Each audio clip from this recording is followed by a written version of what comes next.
Hello gamers and welcome to Let's Play Ash of Gods Redemption. It's a game by Orm Dust and they're basically mainly native Russians. Their physical office is based on Cyprus, and the sort of inspiration for this game is the Banner Saga. This is the first game I actually record in 180p and also increased graphics settings on the recording side because I'm going to upgrade my internet in due course, and yeah, so file size goes up to 11 GB per hour at the moment. I couldn't upload that with my current connection, so as soon as I've got my new broadband, I will upload it. So here you can see you've got some settings like blood is switched on, auto battle obviously switched off. Languages you can change: English, Chinese, German, Italian, Russian. No, wait. Is that Greek and that Russian maybe? And English. I did adjust the sound a little bit, so it should be okay. And not too low volume. Yeah, it's lots of reading, that's what I know. Also, the story is a bit copied. It's a new fantasy world created by a fiction writer. And also, one of the key aspects of this game is that the story develops depending on the characters that are in your group. And well, when they die, that's the end of it. So I'm really excited to play it. There are apparently 3 storylines and it takes maybe 12 to 15 hours to complete. So here we go. Empty slot 1. I haven't played it before at all. Classic mode and story mode. This is with the auto battle stuff, and then, you know, you just experience the story, but I want the ultimate experience: challenges, suffering and hardships await. There's no voice acting, I think. But the music is amazing. Year 300 since Divine Retribution, the Spring Equinox. Possibly you can read it all because of the improved recording settings.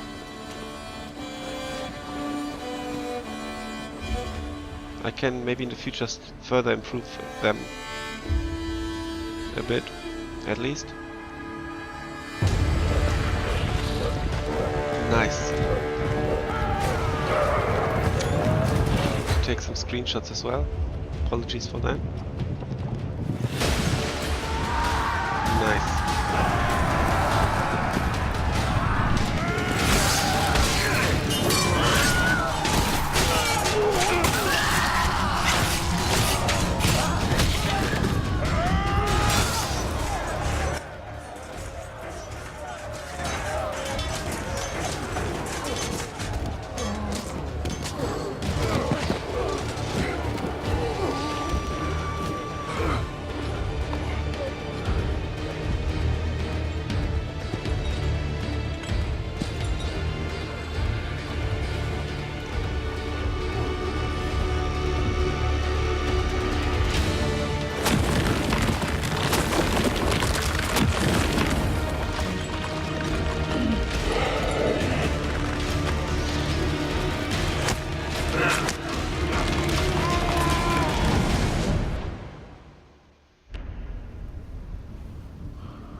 Okay, that was quite a volume peak.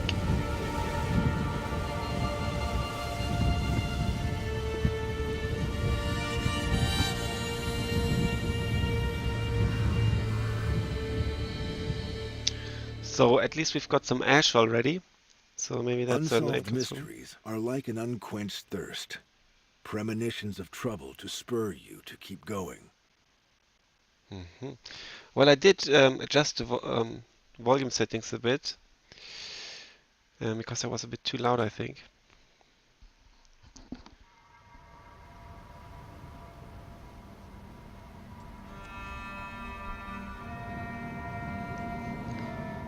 That's a nice marching army.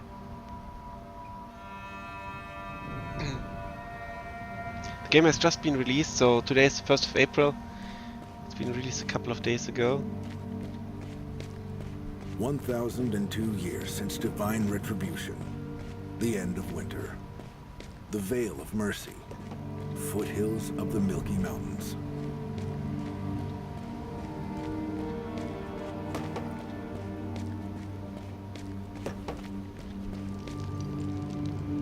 "700 years ago, you and the other Kuros took to the field of the drowsy deep to prevent a great calamity, the reaping. Your self-sacrifice should have destroyed all reapers once and for all. 9 years ago, you began feeling a growing sense of unease and decided to roam Terminum to find the reason." Yeah, so I guess maybe it didn't work because this one guy was interrupted with the shot. So maybe that's kind of us. "A month ago, you met a temple guard in the town of Gordon. There was something peculiar about him. Feeling a long-forgotten sense of dread, you realized it was an Umbra Reaper in disguise. He noticed you too, but chose not to pursue. He merely winked at you, bowing in jest. The return of the Umbra forewarns of the impending reaping, so you head to the Milky Mountains to find the local seeress. You hope to learn the time and place of the coming reaping and prevent it. When you'd step onto the narrow path, you'd noticed several sets of footprints. At the time, you thought that other people seeking the seeress advice must have anticipated you, but no, they are just robbers looking for an easy target. Time to act! Blue tiles indicate where your character can move during current turn. Orange tiles indicate extra moving distance. Your character must spend some energy to move here, so much like in Banner Saga. Select Quick Strike. Deals 16 damage. Enemies standing on pulsating tiles are within reach and can be attacked using a chosen skill. To select a target, click on the tile it's occupying. Yeah, but I need to use energy, but I guess it's wise. It shows me the path, that's good. And it shows me how much energy I lose. Here, 67 down to 51. Most attacks allow you to damage either the enemy's health or their energy. Energy would be like the armor like a mixture of armor and energy apparently, like in Banner Saga. Select health damage. Your character will close in on the enemy and attack them. You can change the animation speed. Nice. Okay. Damaging an enemy's energy reduces their optionals because faster movement and powerful skills require energy to execute. Moreover, if an enemy has 0 energy remaining, double damage will be dealt to health instead of energy. That's interesting. This enemy has a lot of health, but only 5 points of energy. It would make sense to strip him of his remaining energy so that you can deal double damage to health. Click on the enemy with the right mouse button to see a list of skills you can use against him. Select Quick Strike. Ah, okay, now it pops up here as well. Choose an energy stripping attack. Your character will automatically close in and attack the enemy. Here we go. Nice. I didn't deactivate the blood, as you can see. You can select an enemy to learn more about their abilities. Click on the tile they are standing on with the left mouse button. Now that you've chosen an enemy, you can see a list of their skills in the lower part of the screen. Mouse over them to read their descriptions. Axe Hurl, 2 health, deals 3 damage. And Berserk, increases your walking distance by 1 and increases your defense by 1. Does not end turn. 20% of attack in effect until next turn. Okay, and here, 0 in increases your attack by 2 when you kill an enemy. You can choose to manually walk to your destination, that's good. Before choosing an attack to use, click on an empty tile with the left mouse button and confirm your action. So he wants me to go here now. Okay.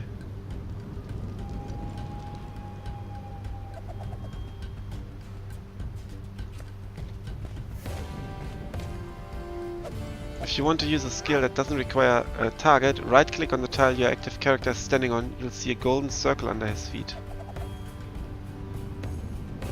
You'll see a list of skills which do not require choosing a target first. There's also a skip turn button, which comes in handy if you are unable to act or don't want to. Remember to always finish the turn by using one of your active character's attacks or by clicking the skip turn button. So this would be an attack, I guess. Okay, select circular hit, nice. Deals 32 damage, 200% of attack to all surrounding units. Choose to damage an enemy's energy. Your character will deal damage to all nearby enemy units. Enemies units with no remaining energy will receive double damage to health instead. Okay.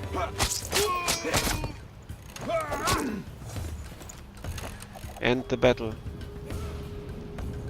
I'll do it by left clicking or right clicking on him and doing a quick strike to health. Deals 16 damage. He's got 15 health. And it also increases my energy. But he might actually survive this. Not sure. He's got 15 left. Yeah, that's because of his increased armor, I guess. Can I abort that? Escape maybe? No. Circular hit.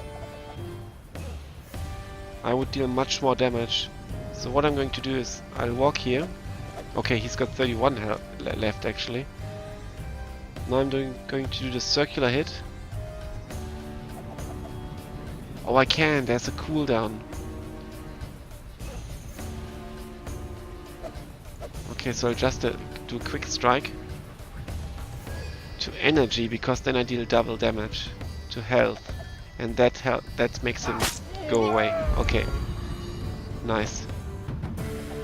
Victory. Very good.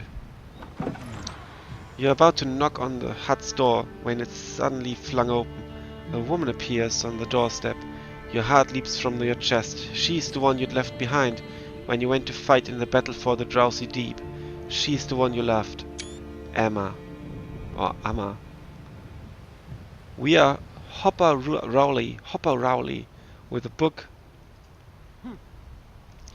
in a detached manner. Blance, what took you so long? It's been 702 years. You managed to survive when 12 of our brethren perished. Did you go into hiding? I guess that we are the guy who got shot? Please, call me Hopper. I'm already used to my new name. I was called Blance when we were together. I wasn't hiding in that battle, you know. I was wounded, pierced by arrows. That's why I didn't complete my task. And that's why we still have a problem. Yes, I've heard the legend of the 12 brave ones who cast an enchantment on themselves and turned into stone. They achieved their goal. Now their land is free from the plague and the reaping. The price was too high, though, if you ask me. Why did you come looking for me again? I wasn't searching for you, but the local seers, there are signs. Bestias are leaving the forest of Datura. The Vandal witch has been sighted on woodland trails. I stumbled upon Atrak in Gordin myself. They have returned. Another reaping is nigh, perhaps. That's a foolish question, Hopper. I do not foretell the obvious. You might as well have asked whether winter will follow autumn. The reaping is coming, you know it. All loose ends shall be tied. What do you mean by tied? What do you know of the coming... What? Yeah, let's do this. Reduce my volume a bit. Okay. One day the final reaping will come. The question is if there will be anything left in this world afterwards. Why would you care though? Aren't you immortal? I am the same as you, Emma. Even if we are both Umbra, we have long embraced the human way of life, and I care about Terminum's fate. To the reaping, we are no more than specks of dust. This time we don't have 12 comrades willing to sacrifice themselves. Among those still alive, some will succumb, and become reapers themselves. Do you really want to get involved? Good question. I need to stop the reapings. It's my fault they are happening again. Well, not quite. You got shot. You need to get off your pedestal. We are maggots, the lowliest servants lucky enough to be seated at the dining table. Are you looking for the forsaken gods of this land? I have a book that describes the life of one. Here, take a look. I had a good laugh reading this nonsense. Thank you for the book. I've been searching high and low for similar records, but still, when and where will the reaping begin? I need to be there. That's where I'm needed. I know it. The souls of the dead have tortured me with guilt for 700 years. Help me. Give me the knife you keep in your bag, the kind our brethren sacrificed themselves with. Give it to me and you'll get your answer. Pity. I'd really hoped to use it. I doubt anything else can kill a reaper. Well, there you go. But why do you want it? The reaping shall occur on the day of the vernal equinox, both in the north and the south. In the towns of Vodan and Albius, I wouldn't waste time if I were you. Sadly, I don't have time to reach the north. Farewell. I hope our paths cross again, though you still haven't told me why you need the knife. I saw you kill me with this very knife, Hopper, so I hope our paths never cross again. Farewell. And they were former lovers, so What really does one sad. need to meet old age in peace? Only to avoid a major disaster. Maybe I can deactivate that the screenshot thingy always pops up. I could take the screenshots in recording software as well, but I like to have them in Steam, sorted. Year 1002 since divine retribution. Burkana, the kingdom of Odala, city of Albius. The spring equinox. 8th year of peace since the last war. A retired captain of the guard and his daughter are strolling through the festival market. I guess this is the other plot line. Hello there.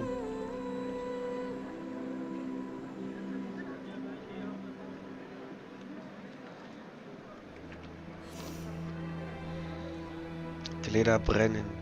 This is most bizarre. A woman in strange clothes is walking away from the town hall.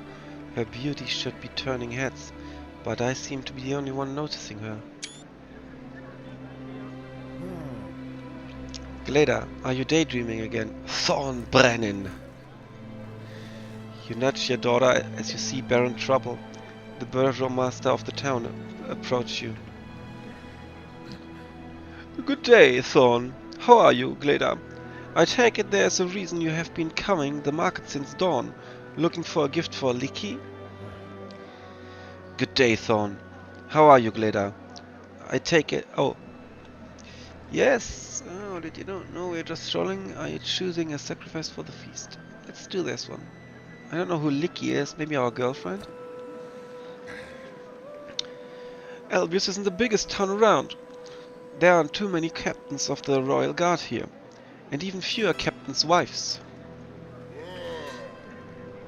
And only one of these wives celebrates her birthday on the day of the spring equinox. Please, give her my birthday wishes. Okay, so Licky's our wife. I will, Burgomaster, though you are most welcome to stop by and do it in person.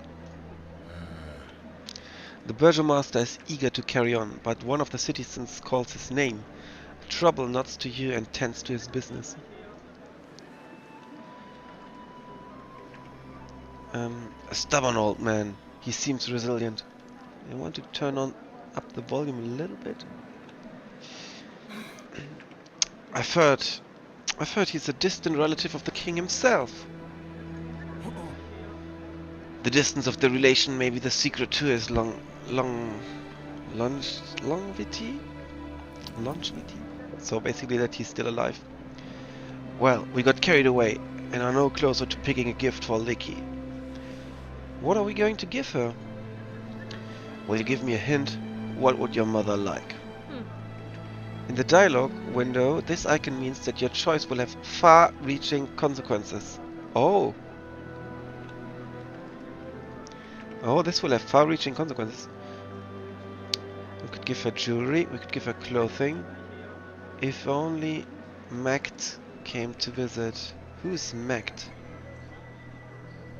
This seems more important, so maybe this is the lost son.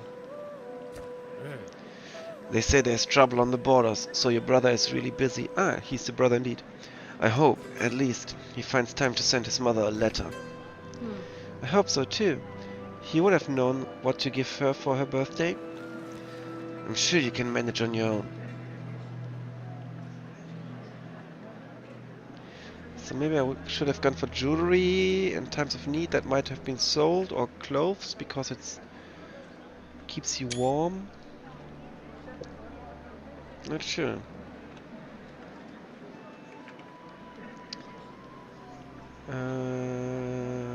Pedagang's stall. Pedagang is one of the merchants trading in textiles and clothes. Galeda looks like she wants to say something, but she's too shy. Perhaps you could ask her about it? Or we could go for jewelry and antiques. So let's talk to Gleda first. That family is more important. Was there something you wanted to discuss?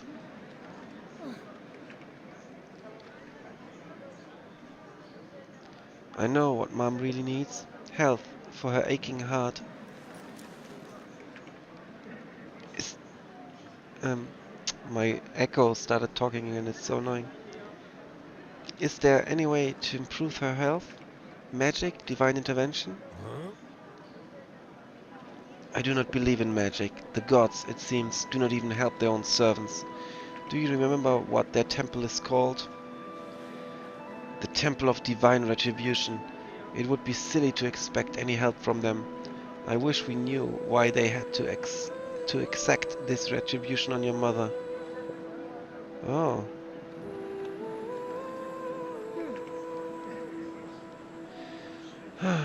Then we should content ourselves with what the marketplace has to offer, and I shall win tomorrow's fencing tournament in her honor. Tough bitch. Do you really think she will take pleasure in watching her daughter hurl herself at another blade, even if it's a practiced sword? Mom used to fence when she was younger, or I'm a better fighter than anyone who has signed up. Let's say this one. I could never understand that. Thank all the gods she didn't have to use her skill even once. Alright, let's go and buy something.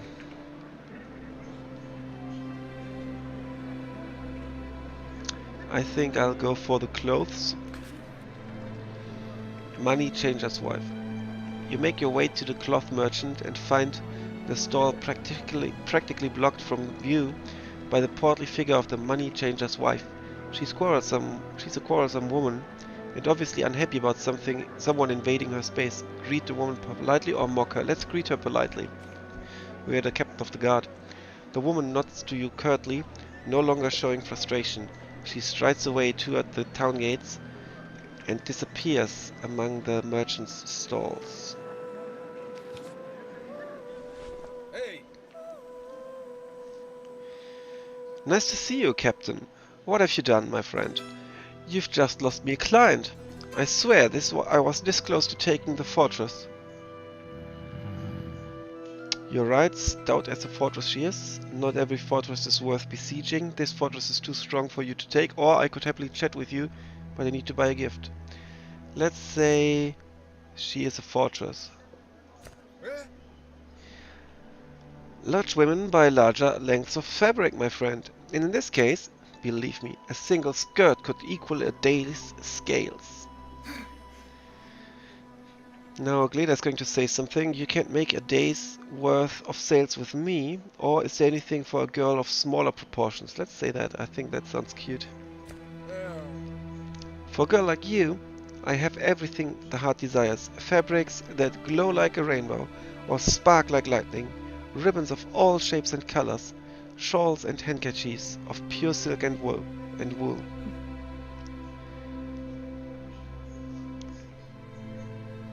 We are looking for a shawl or a handkerchief, the best you have. You would not believe, Pedagang, how happy I am to see my daughter looking at shawls and handkerchiefs, not choosing another blade on ancient parchment. Sometimes I think I've got two sons. Dad, I can hear you. I also don't think that history and fencing are not meant for girls. Macht has gone to the capital and become a baronet. I also want to become somebody. Your brother has become a baronet, you say? Wonderful news! Please give me my congratulations to your mother. I surely will. Actually, she's feeling better today. Okay, now I could say good cheer turned out to be more powerful than the healer's gimmicks. News of her son gave her more strength than any mania could. Let's do that. You just need to find the right sacred stone, I'm sure.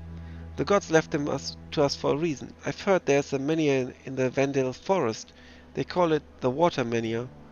Perhaps you should visit it. My wife and I have visited all the manias in this kingdom, and in the neighboring ones as well. We have spoken with the holy fathers of the Temple of Divine Retribution. Licky's aching heart is not a simple disease. It's an inborn defect, aggravated by the difficult delivery of her second child. Her, I guess. The manias cannot heal defects, just as they cannot regrow severed hands. But enough of that. You said something about shawls. Let's choose one. What kind of fabric are you looking for? Raydonan wool, Baldorian silk. I'll take the wool shawl, the silk handkerchief. Show us the wool, show us the silk. Far-reaching consequence. Let's show us the wool. Let me borrow a ring, my friend. The one young Gleda wears on her pinky, and I shall spare you the small talk. Gleda takes the ring off her pinky and hands it to Pedagang, who picks the fluffy woolen shawl from his counter and pulls it through the tiny ring in the blink of an eye. Unbelievable! I didn't think it possible, and yet, would this shawl be warm enough? This is precisely the reason why this fabric is so valuable, young lass. Being light and thin, it keeps you warm just like heavy wool cloth. Let's show us the silk. I have just the thing you're looking for, my friend.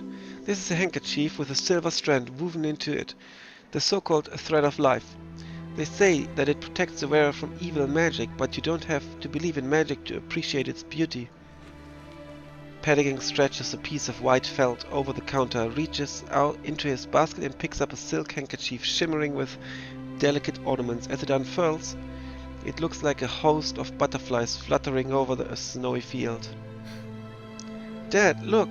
This is gorgeous! Imagine Mom wearing it! So you can actually wear the handkerchief. True, if magic exists, it's the art that creates such masterpieces. Let's go for the handkerchief. You unstring your purse and settle with Pedagang. Then you neatly fold the silk handkerchief and pass it to Gleda. She was so excited about it, so I think it's the right choice. As you're about to leave, the low sound of a bell fills the marketplace. Startled sellers and buyers alike stare in the direction of the town hall. If only you had seen the pretty lady I spotted just earlier. She was almost as beautiful as your daughter. She went straight into the town hall. Could it be that her beauty drove our bell ringer crazy? Or did he drink himself silly again? The bell ringer has outdone himself this time. He's not late. He started early. Doesn't the bell sound strange to you? It's almost like it's screaming. Suddenly, all around you citizens start to collapse. You turn around, grab Gleda by the hand and run towards the town hall together. Oh.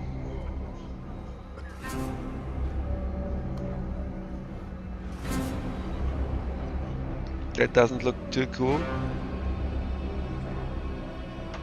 Oh, it's an Umbra.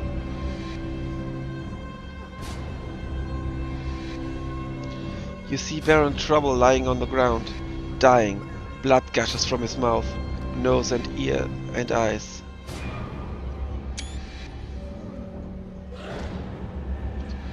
You are tough. You struggle to stay on your feet. Blood is gushing from your nose. Gleda, scared to death, He's hiding behind your back, but rather taciturn.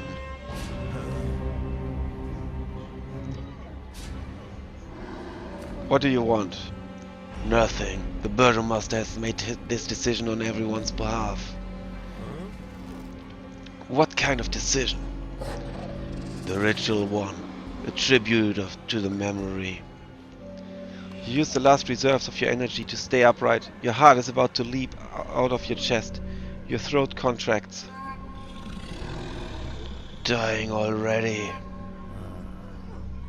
I beg you, leave my daughter alone, please don't. No, I'm going to live a bit longer, let's say that.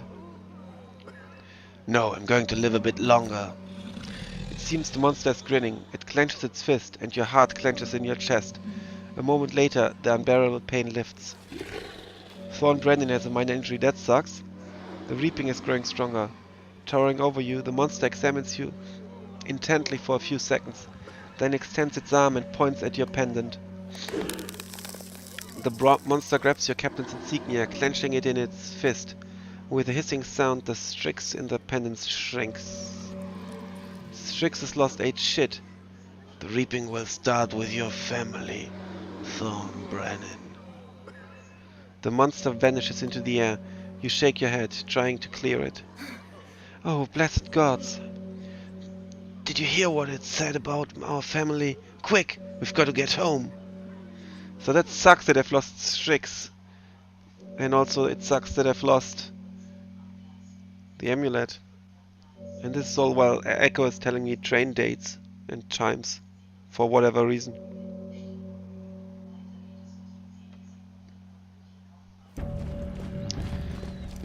You run. A town like Albius has its dark corners, but you could not care less. Right now, you need to make sure that everything is alright at home. And I think there's going to be a battle, and that's a good moment to end this episode and continue with the fight in the following episode of Let's Play Ash of Gods Redemption. Thanks a lot for watching. Until then, bye for now.